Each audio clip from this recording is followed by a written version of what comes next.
But you know that there are people in our organizations who, when they hear the word accountability, they cringe because they think of rules, guidelines, getting in trouble with HR, right? Those are things that come to mind when we think of human resources and the word accountability.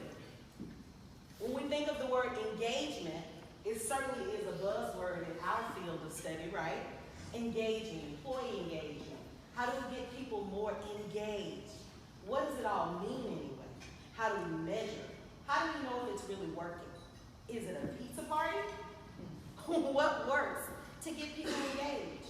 So I want to spend some time with you today talking about these two words and how they correlate together. And what is the secret sauce to have accountability and engagement every time?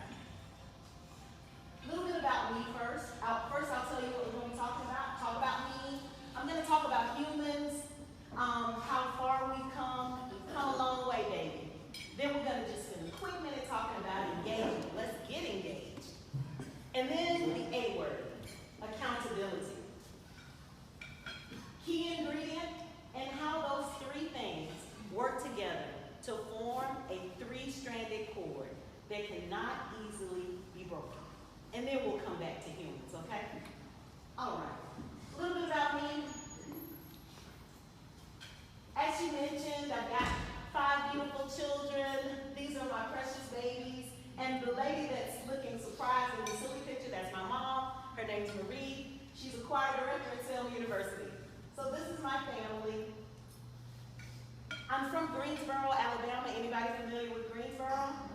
Yeah. Yay! You know about the Pie Lab? Yes. Okay, if you don't know about the Pie Lab, let me just suggest that you take a nice little drive down 69 South, 30 minutes, and you're going to be delighted with sweet and savory pies. But I'm from Greensboro, Alabama. You see that traffic light? That's one of 2 traffic lights.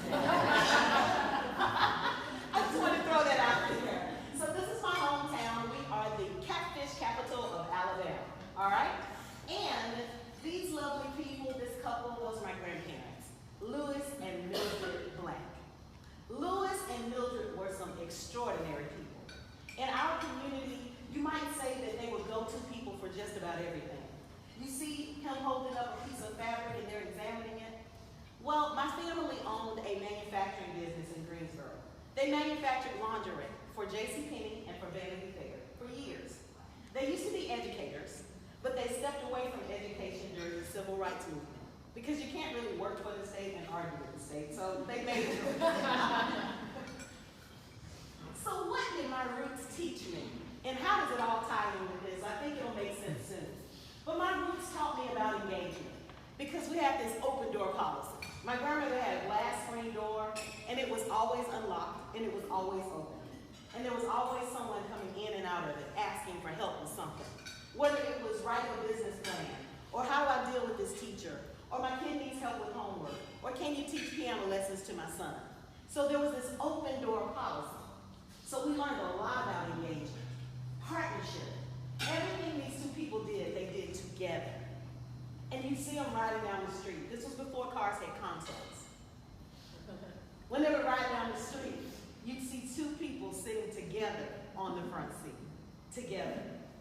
They didn't use the middle part as space. They didn't need space. They were partners. Synergy. 1 plus 1 is 10, right? Working together. We can do so much together than we can apart. Accountability. Let me tell you something. If I skip class, first of all, I probably have been chastised 3 times before I made it home. And then by the time I got home, I was getting in trouble again. So there was this built-in system of accountability. Community. Everyone knew everyone. Everyone expected the best of you. Everyone saw the best in you. You weren't ever too far off course that you couldn't come back home. So love was a part of that community, relationship, etc. That's the environment I grew up in. Now my grandfather, he was a very interesting man. As I mentioned, they stepped away from being educators to working in civil rights. And so there were some things I learned from him. This is an article in Ebony magazine that was about my grandfather who was doing some work related to nutrition and seeking some resources from the government to provide nutrition in West Alabama. I learned from him that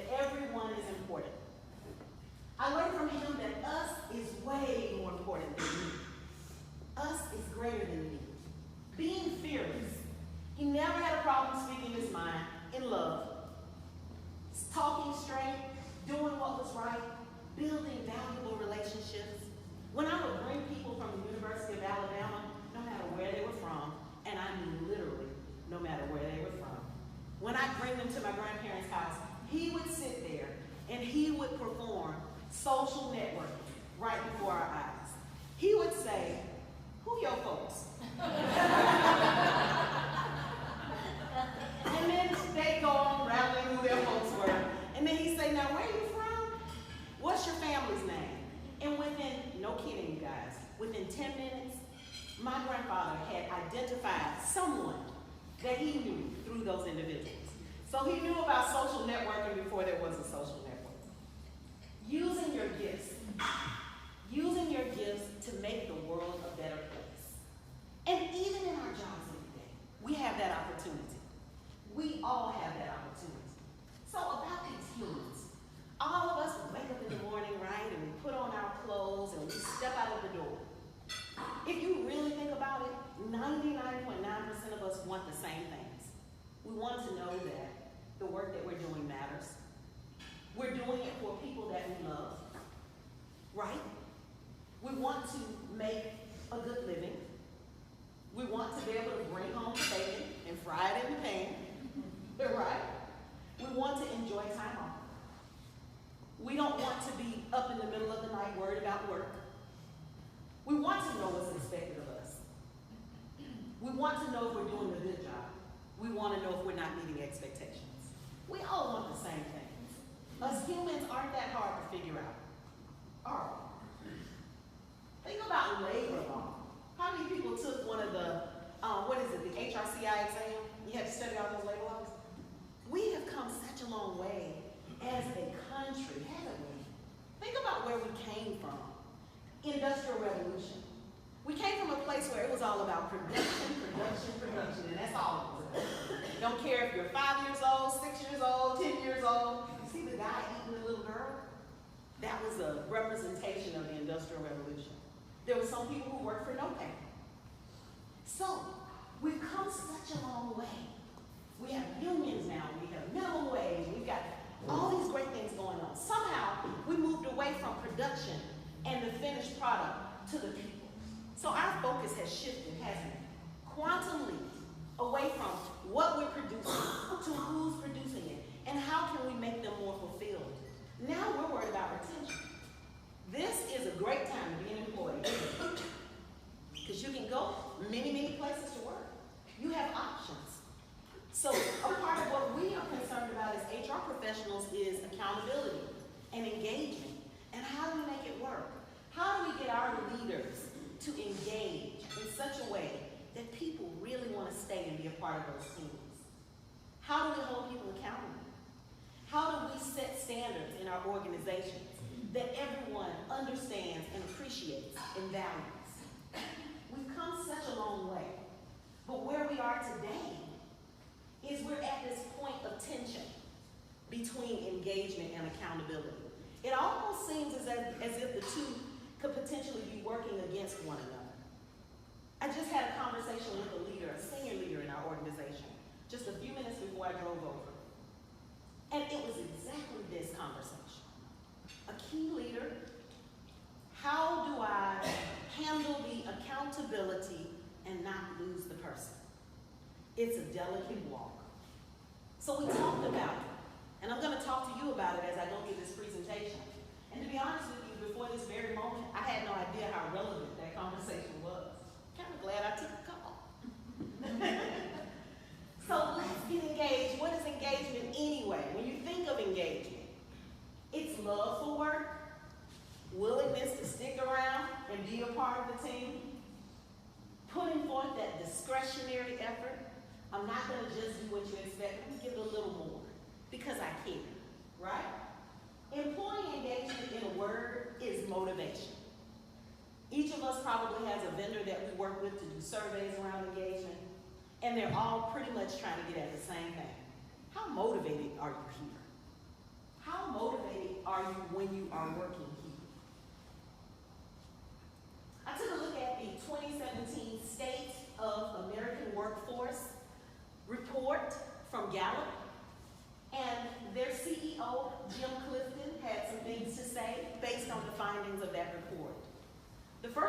you to know is that in their findings, 33% of employees are actively engaged. Just 33%. So if you pull 3 people from most U.S. organizations, only one of them is really, really engaged, active. Do you guys believe that? That's a daunting number to me, 33%. Now, in top corporations, it's much higher, 70%. That sounds better. Sounds like what we like to believe, right? For even our organizations. But 33% reported that they were actively engaged together. And do you know what active disengagement costs us as employers, as companies? On the grand scale, nationally, it costs us between $483 billion and $605 billion. That's with the B, dollars. That's what active disengagement costs us. So I know I don't have to make the case to my colleagues about the importance of engagement. The good news is that 60% of employees reported that they're happy when they're doing something that they're good at. When they're doing something that they're actually good at, they're motivated by it. And that makes total sense, right? So what does the CEO of Gallup say as a result of all the analysis that was done concerning the U.S. workforce? He says that we need to be looking at ways to shift from command and control to high development and coaching. So our focus needs to shift to coaching. He says that we need to stop focusing so much on performance management and focus on performance development. Helping people see a ladder and see themselves on it. How is what I'm doing going to advance and enhance my life? Moving from the paycheck culture to the purpose culture. How does this matter? How is this adding value to society? What difference is it making? And if we spend a little time, no matter what your organization does, even if it's making widgets, even if it's making shoelaces, there's a purpose there. And it's important and it matters to society. So how do we draw the connection between what we're doing every day and how it impacts society and makes the world a better place? Moving from engagement surveys as an activity to engagement as a pillar that is measured for success or failure. It's that important. Branding, really helping our employees capture and grasp a value proposition within our organization. Who are we? What are we? Why are we? And why does it matter? All right? Build in flexibility in work locations and schedules, communicating benefits in an attractive way, and bringing clarity as it relates to teams. What do you want from me on this team? Those are some things that he pointed out to us. So let's talk about that A word. We've talked about engagement. Now let's talk about accountability. Knowing what's expected, being able to truly own results. That is accountability. It's not enough just for me to know what you want me to do, but if things don't go well, somehow we need for people to own it and say, you know what? I made a mistake. But they got to feel comfortable to say that, right? They've got to somehow feel it's okay to learn. It's okay for me for there to be a gap between where I am today and where I need to be.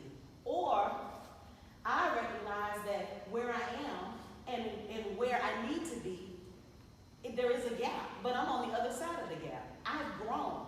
I've mastered what it is that you expected me.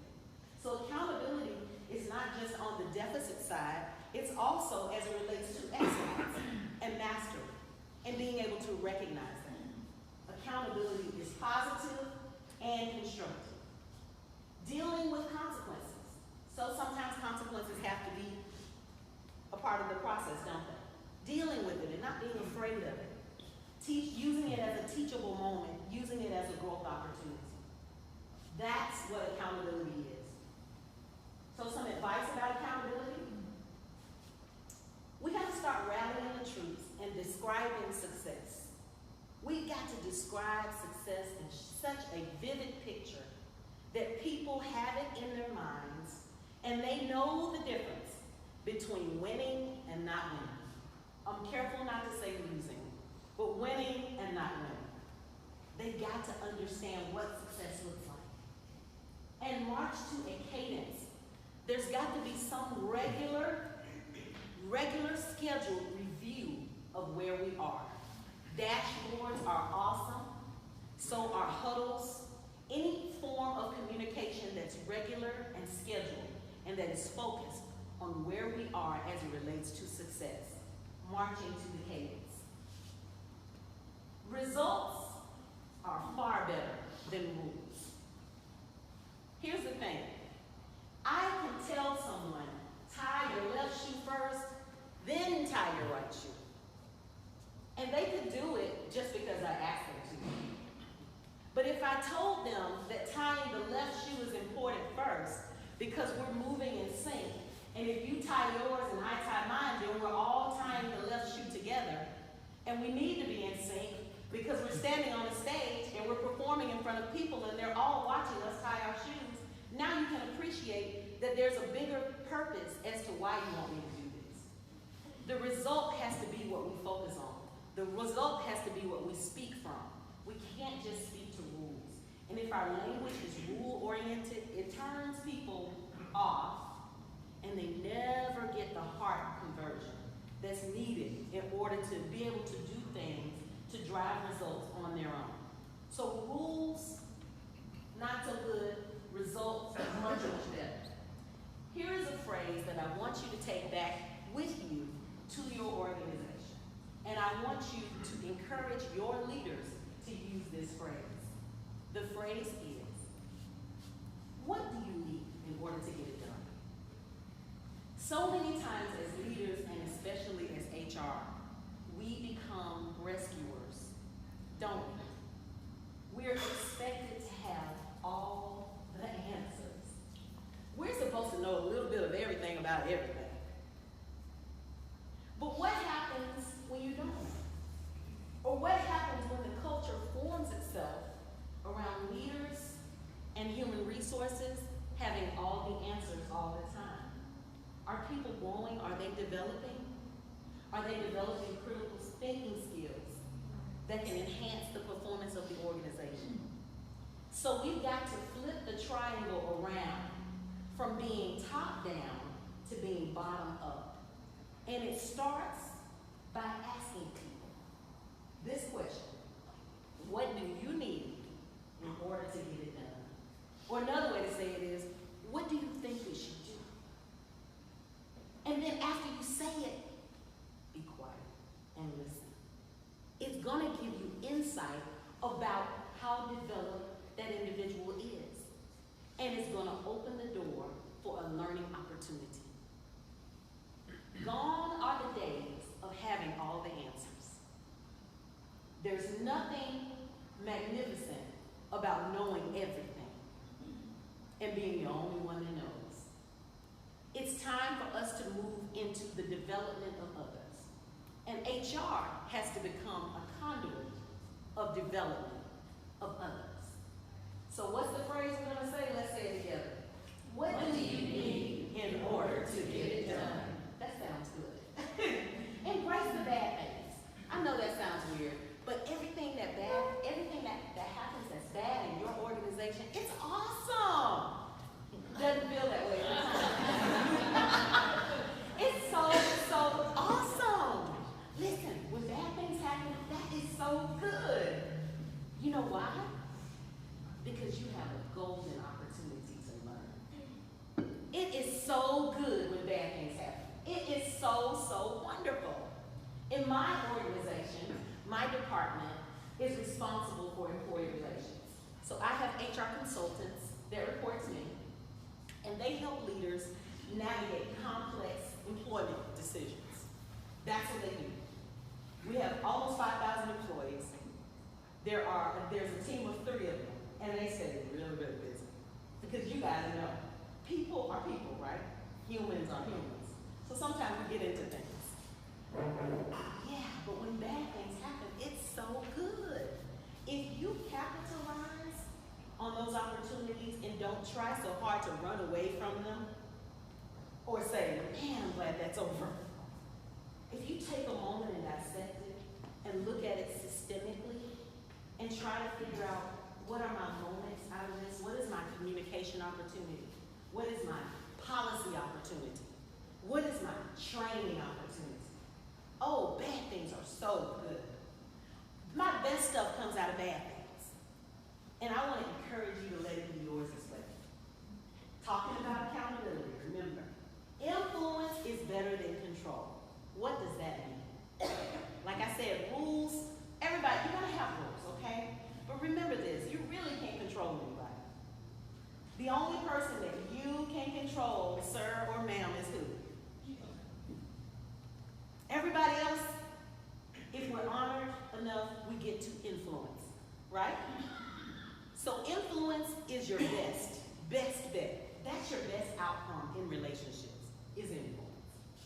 Finally, coaching is king or queen.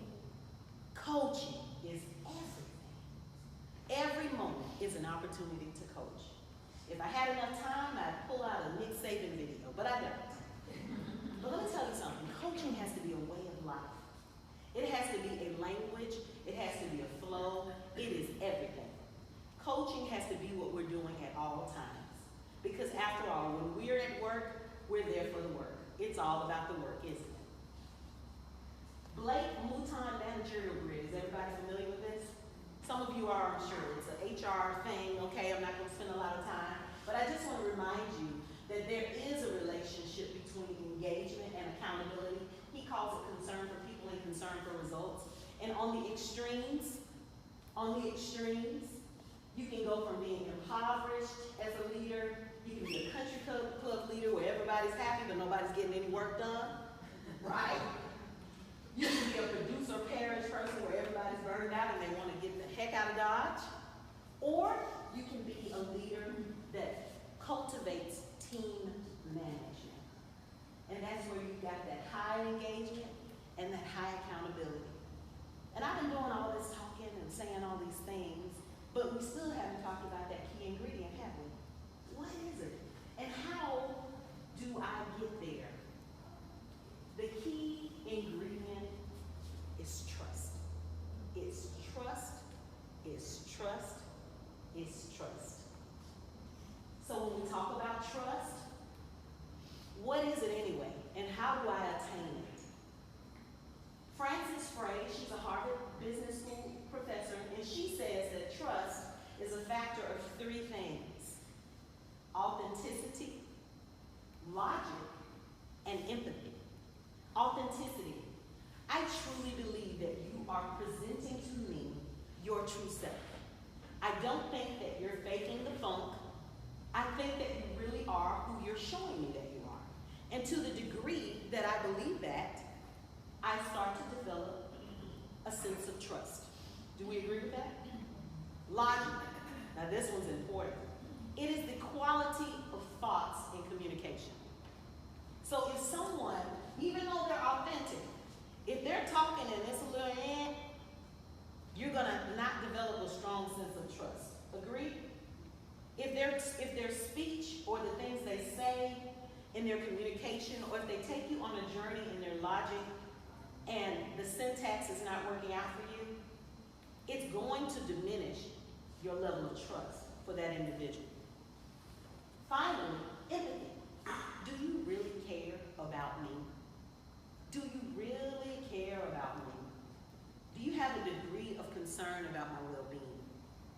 ALE, according to Frances Frey, is a formula for trust. Trust attributes. I did a little research on my own with my Facebook friends, and I asked them, what would cause you to be more trusting, and or what could impact your level of trust? And the number one thing they said is honesty. It was about 45% honesty. So being dishonest is a huge deal breaker when it comes to trust. So we've got to encourage and harness that sense of honesty, transparency, authenticity. I want to go back. transparency, what do you have up your sleeve? Like, what are you really after? What's your agenda? What are you up to? Do you know that just by taking an extra moment and communicating what you're really, really after, it can build trust in an organization? So when changes are happening, change management is going on, taking a moment just to say to everyone, and I'm responsible for workforce engagement, which means that my department plans out the communications when changes are happening for our people. We plan how we're going to transition and how we're going to tell people when they need to know what. How do we cascade that information down to people, even to their cell phones, so that they get a little blurb as a reminder.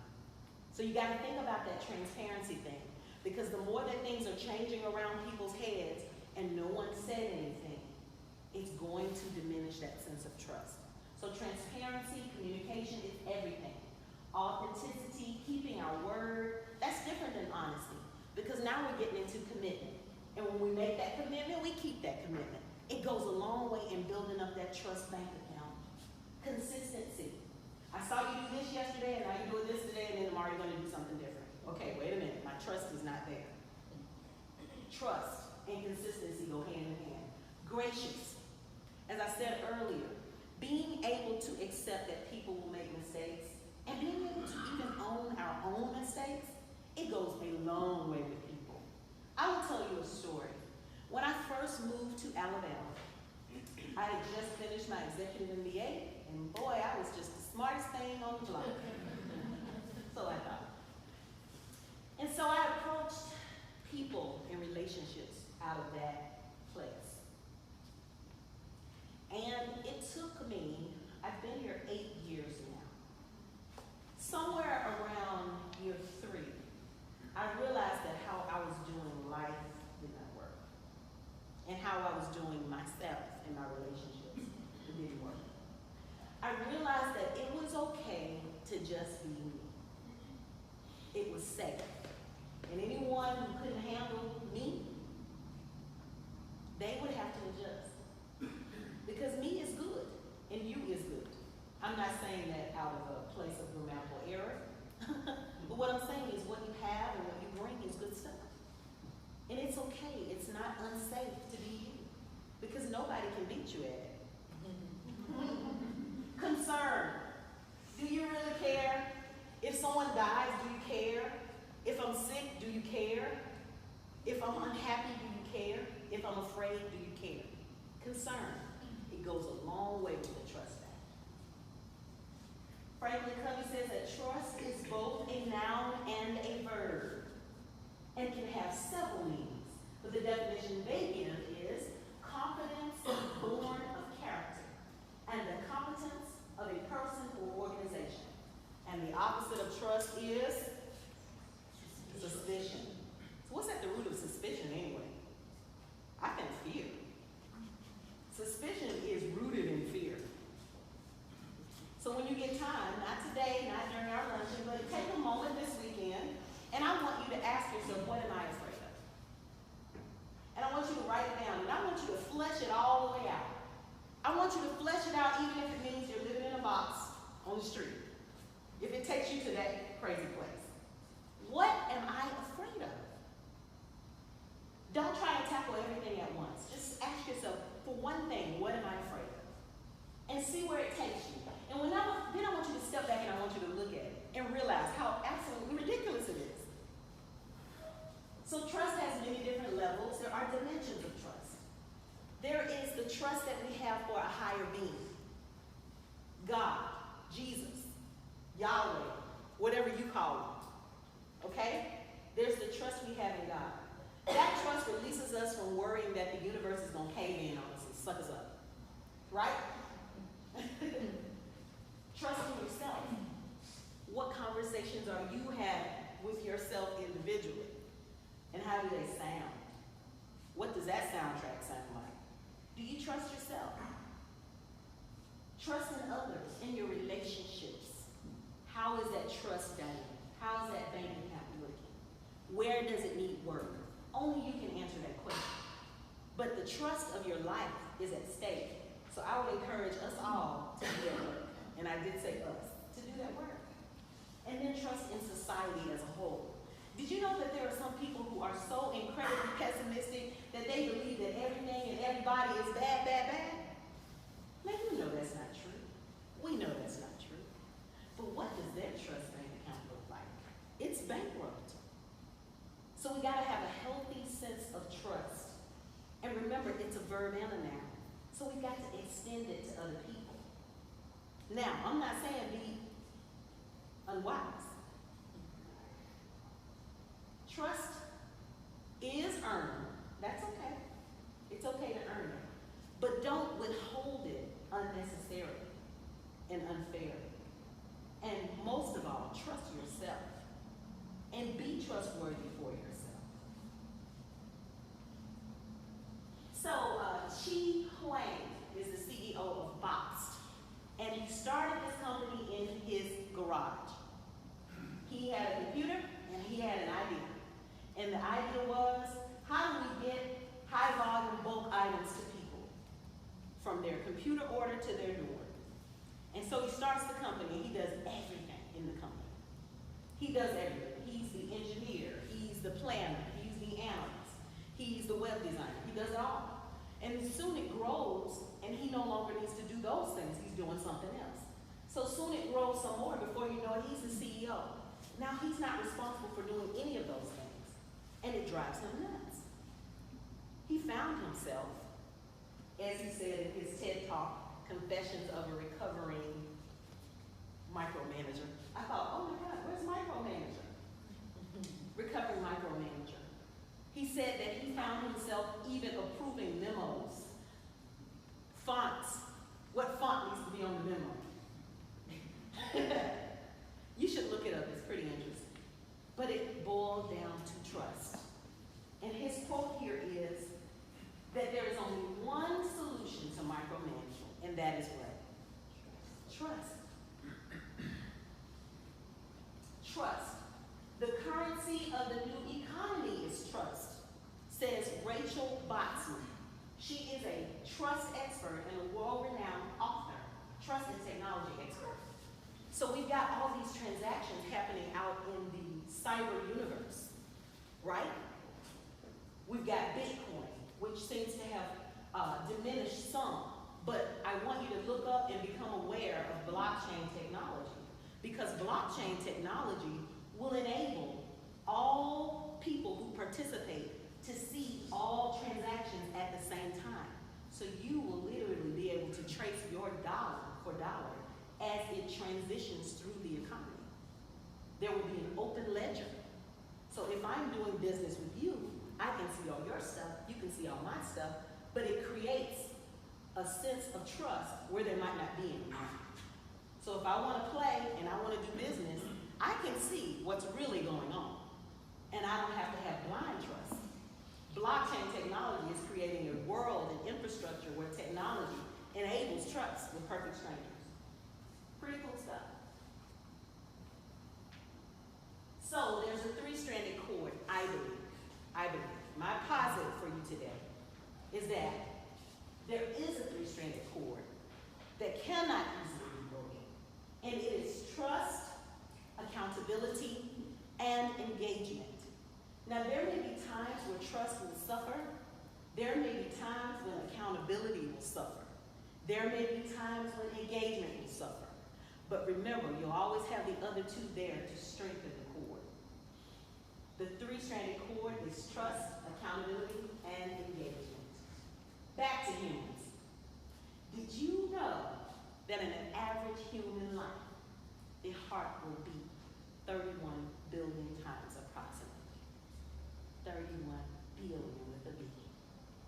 And we don't have to control any of that. It's happening involuntarily at all times. So as we think about trust, I want you to relax and rest and know that it's not all up to you.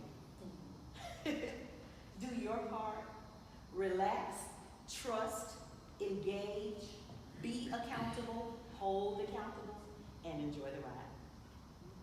That's all I've got.